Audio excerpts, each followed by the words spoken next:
अल्हम्दुलिल्लाहिल्लज़ी अंज़लल फ़ुरक़ान अला अब्दिही वस्सलातु वस्सलामु अला सय्यिदिना मुहम्मद व अला आलिहि व अस्हाबिहि अजमईन। अम्मा बाद फ़अऊज़ु बिल्लाहि मिनश शैतानिर रजीम।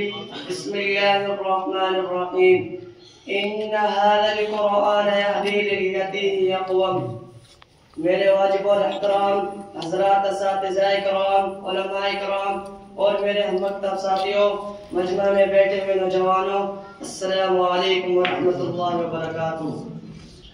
आज मैं आपके सामने जिस मौजू पर लब्ज़ करना चाहता हूँ वो है अज़मत कुरान। कुरान मजीद वो अज़मत वाली किताब है जिसके अंदर किसी शक सबा की गुंजाइश नहीं।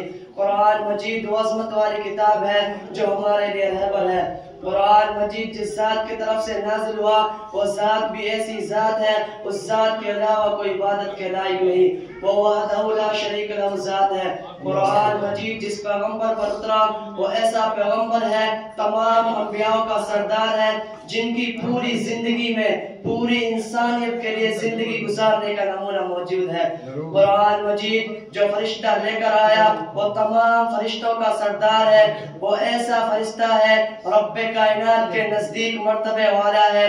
कुरान मजीद वो अज़मत वाली किताब है जो हमारे लिए रहबर है। कुरान मजीद वो अज़मत वाली किताब है जो हक और बातिल के दरमियान फर्क करती है। फिर क्यों ना कहूँ, या इलाही तू हमें आमिले कुरान कर दे, या इलाही तू हमें आमिले कुरान कर दे, फिर नए सिरे से मुसलमान को मुसलमान कर दे।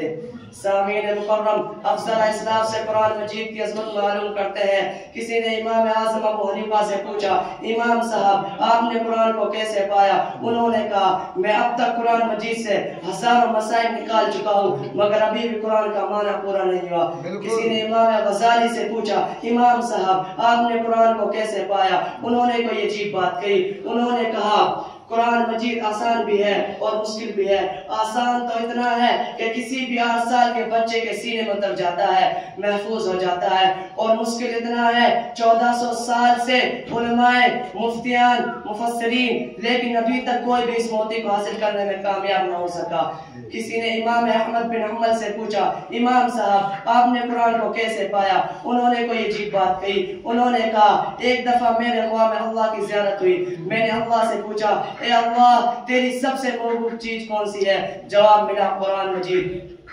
फिर मैंने कहा, समझ कर पढ़े तब भी तुझे पसंद, बगैर समझे पढ़े तब भी तुझे पसंद। जवाब मिला, ए अहमद जो कुछ तू समझ कर पढ़ता है तब भी मुझे पसंद, जब बगैर समझे पढ़ता है तब भी मुझे पसंद। शायर कहने पर मजबूर हो गया, अज़मत कुरान के खातिर हम जान निछावर कर देंगे, अज़मत कुरान के खातिर हम जान निछावर कर देंगे, गर वक्त ने हमसे खूब मांगा हम वक्त का दामन भर देंगे।